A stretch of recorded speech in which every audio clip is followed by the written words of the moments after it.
We want to move on to our next speaker. This is Reverend Dr. Peter Crotchley. He's the Secretary of Mission Development and the Council at the Council for World Mission. Peter is a member of the United Reformed Church in the United Kingdom. He works closely with the World Council of Churches, also like Philip, on economic and ecological justice, but also mission and evangelism and racial justice. And if I'm not mistaken, Peter, you are sitting in Singapore now? No, not anymore. I'm now moved. Okay. I'm now a citizen of the United Kingdom all over again. Okay, welcome to Europe again, I would say. True. Not really sure what I'm saying there. Peter, give us your paper, please. Okay, thank you so much. Thank you, friends. Marcelo is going to share the one slide I just want to keep up in the first part of my presentation. So, friends, you should situate this paper within the wider work of Council for World Mission on the legacies of slavery that we're exploring in our organization, and builds further on the kind of overall project sharing I did when we met in Tokyo last year. And this is to bring to you a painting that's in our archive called The Healer. And you can see on the screen, I think, some of the details of what we want to explore.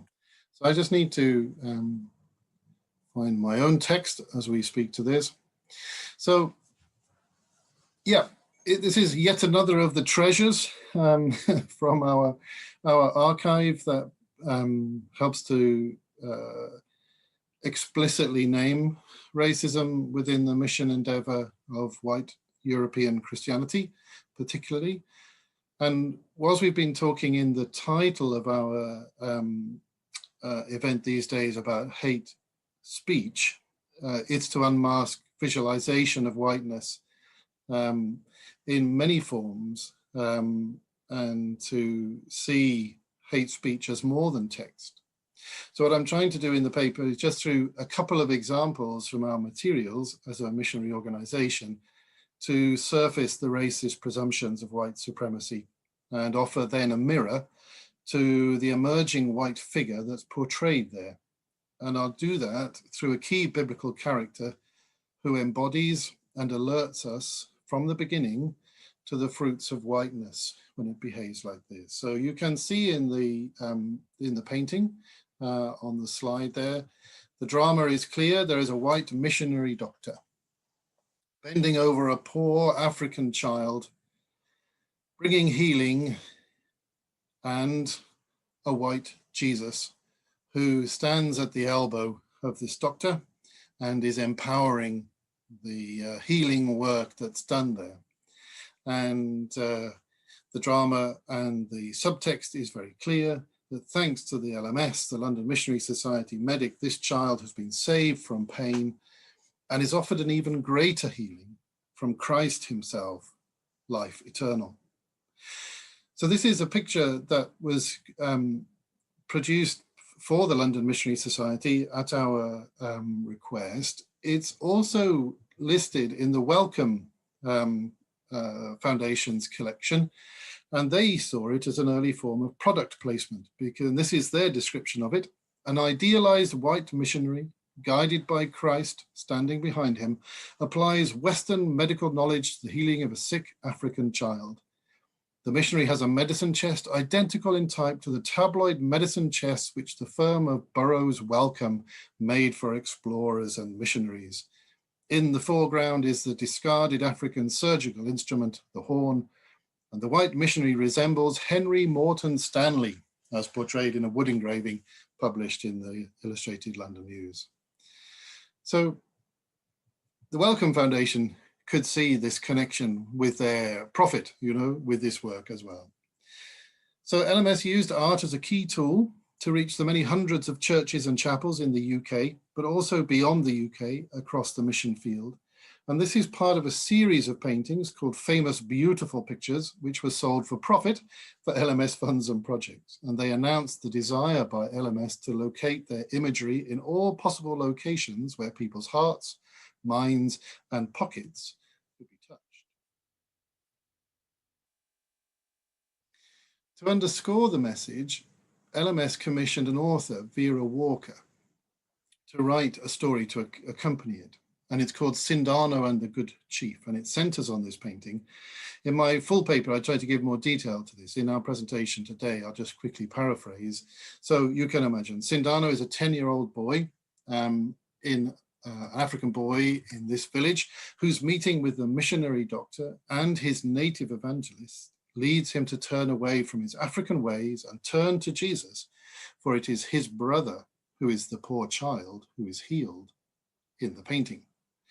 And Vera Walker introduces Sindano in this way. The sun was setting over the far-off cluster of date palms as Sindano, the brown African boy, trudged along the narrow path in the high grass towards the village where he lived. And that's when we enter the drama of this painting that you can see. Sindano saw his own mother come towards the doctor, carrying in her arms his little brother. She laid him down on the grass, and a look of pity came over the doctor's face. He poured something into a glass, gave it to the little boy. There was no sign at first, but then Sindano's brother slowly opened his big eyes and smiled. See, said the man with the bandaged arm to Sindano. He lives. What new witchcraft is this? Sindano leaned forward with sparkling eyes. The story continues from the painting. There is not just healing here, of course, but conversion. And that night, when the people all gather and the missionary comes, they sing a hymn and Sindano joins in. The great good doctor is here. His name is Jesus, is the song. Marcelo, perhaps you can take down the slide at this point, because the story of Sindano doesn't end with the healing, neither does it end with the conversion of Sindano and the realization by Sindano there is a greater power and civilization here in the shape of this white chief. Because the story doesn't conclude there. Instead, it concludes with, as you can imagine, a kind of financial altar call. This is about recruitment. It's about fundraising. It's about meeting the needs of missionary capitalism of a global mission society. It finishes in these kind of ways. Will the doctor come again? It asks. In the scattered villages of Africa, in the million villages of India, they suffer untold pain and misery, and they know nothing of the story of the good chief. Sometimes there is only one doctor for hundreds of miles of wild country. How can he visit these people? Cannot they come to hospital? Well, yes, if there were enough hospitals. But every hospital is full, and each needs doctors and nurses and a big supply of medicines and bandages. So we call ourselves followers of the good chief. What are we going to do? And obviously the message is, you're going to give your money and you're going to offer yourself into missionary service. And it's clear that the global mission endeavor of a white Jesus needs white capital and white bodies, especially for the occupation, co-option, and consumption of Black lands, capital, and bodies. I want to just turn back to the context and history of the painting, The Healer. Its tranquility and tenderness seems clear, but it's ironic because it's actually painted at the height of World War I. It was painted in 1916, 1917. And with all that's becoming clear from places like the Somme and the potential disillusionment with white civilization, what is this painting telling us? That the missionaries are quick to buttress the established order with the reminders of the divine equivalence to whiteness and reassuring everyone of white enlightened beneficence. And what's curious too is that whilst this painting is commissioned and painted in 1917, the famous Beautiful Pictures collection the LMS brings together from other works of the same artist and others is in 1936, 1937, when Europe is under the clouds of mounting fascism, the Spanish Civil War, Hitler's invaded the Ruhr, and all of that. That this again is used as a kind of an appeasement to whiteness, a reassertion of the white savior mythology when the mask has fallen from what white culture and civilization is really like, the second global war within 20 years. So the task is to urgently include mission and mission movements shaped by whiteness in the critique, which is not new, of racism and colonialism in mission, but also in the conversion. And that is the thing that is as yet unseen. How and when will we convert this mission movement we are part of? So Sindano, our fictional friend, is made to believe Jesus is white, but Jesus was brown, like Sindano. So who is the white person Sindano should know from the Bible? In fact, who is the only white man in the Bible at all? And his name is Pontius Pilate. So we know Pilate, he's a military man. Pilatus was a sobriquet, which meant he was skilled with the javelin. Pontius indicates he belonged to the Ponti family from southern Italy, who had historic and bloody roots in Roman life and politics. Pontius Aquila was an assassin of Julius Caesar and was a tribune of the plebs, which suggests that the family was originally of plebeian origin. They were common people. And Pilate's family were social climbers who knew how to do well out of the imperial system. So what does his single embodiment of whiteness reveal about whiteness? So we see whiteness in him in toto, as it were. Colonial, military, governing, financial, and legal power all come to rest in one body, Pilate's. And this centering of all forms of influence, power, and truth on him is the clearest reflection of what whiteness claims to be, the norm, the power, the truth. So I want to also notice some particular facets of Pilate's character in the last part of my presentation. There's his system building and social climbing, and I recognize his whiteness and my whiteness in this. Pontius, pleb no more Pilate, is a reminder that whiteness is a system which has deep-rooted, long-standing global ambitions and pretensions to organize, systematize, and hierarchalize, and replicates these systems and pretensions endlessly.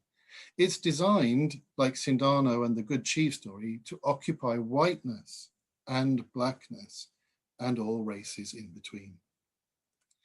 There is Pilate's prevaricating, and I recognize his whiteness and mine in that. Pontius, I didn't have a dream, but my wife did. Pilate lacks the moral courage to act on what is self-evidently the rigged trial of an innocent man. He doesn't need his wife's dream to reveal the injustice of inequality and oppression any more than we needed the dream of Martin Luther King. But he cannot act to betray or confront a system that is his master and his mistress. Upholding law and order. And this is also a place where I recognize whiteness. The moment that makes up the mind of Pontius, I am the governor, Pilate, is when the crowd gets nasty. The plebs become restless. So we need to notice Pilate's ironic class betrayal here. When they threaten riot, when the plebs rise up, he casts them down. And the action that must be taken is that an innocent person of color is automatically, instinctively, carelessly tossed to his fate in yet another act of state-sanctioned police violence.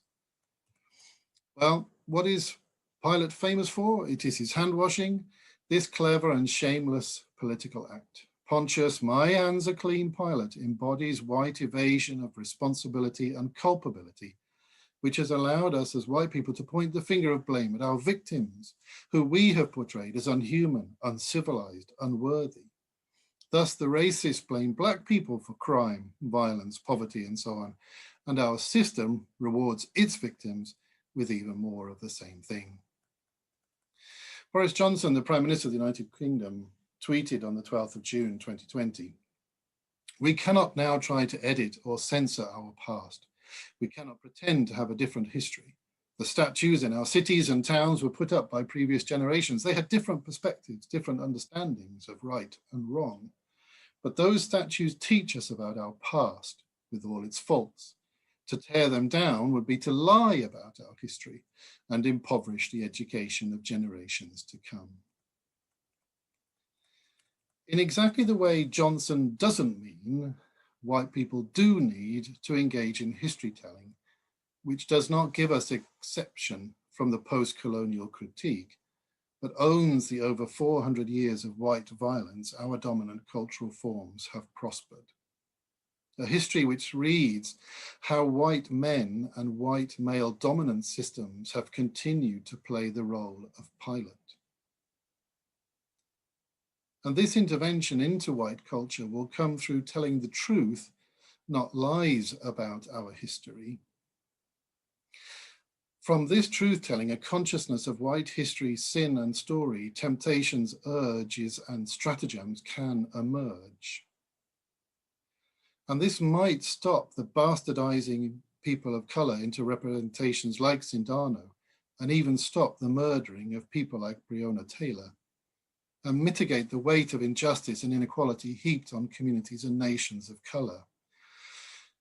To do so means to address white exceptionalism and missionary exceptionalism, that we are somehow exempt. And if anybody is doubly exempt and therefore doubly to blame, it is myself as a white missionary.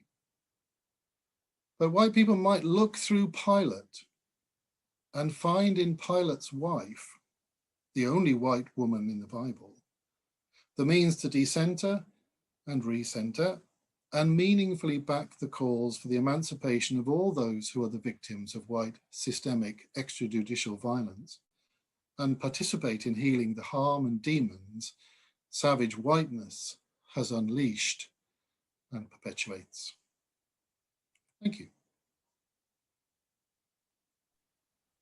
Thank you very much, Peter, for this very impressive paper, very critical on the mission history story that that continues to play a huge role, and the fascinating exegesis on Pilate, Pontius Pilate. I'm very surprised in many regards, but I'm not the one who is invited to respond here. I'm simply the moderator.